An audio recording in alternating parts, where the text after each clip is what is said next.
Kanë kaluar 13 ditë që kur është nënshkruar kontrata për shpërndarjen dhe për montimin e 4250 pajisjeve të blera për persona në karrocë, por se shërbimi spitalor klinike universitar nuk e ka dërguar ende asnjë porosi tek operatori ekonomik i kontraktuar për këtë synim në një vlerë prej 123.134 eurosh.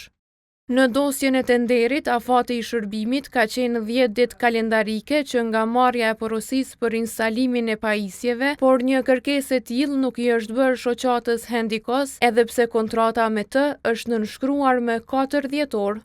Afrim Aliqi, drejtori i shoqatës Hendikos, që edhe i ka hartuar specifikat e tenderit prej rreth 6.5 milion eurosh për blerjen e këtyre pajisjeve, thotë se bazuar në informatat që i posedon, SHSKUK-ja ende nuk e ka caktuar menaxherin e kontratës.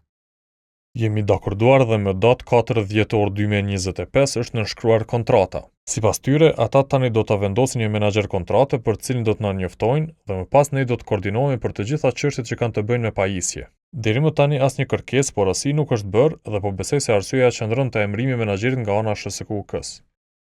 Në faqen e prokurimit publik nuk është ngarkuar as kontrata. Përditësimi i fundit nga SHSKUK-ja në këtë faqe është ai i datës 28 nëntor, kur është publikuar njoftimi për dhënie të kontratës.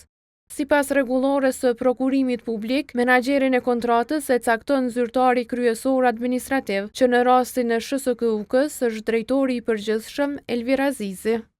Sipas rregullores, plani për menaxhimin e kontratës duhet të përgatitet jo më vonë se 5 ditë pas nënshkrimit të saj. Në SHSKUK nuk kanë dhënë sqarime lidhur me arsyeën e moscaktimit të menaxherit të kontratës dhe moslëshimit të urdhërblerjeve.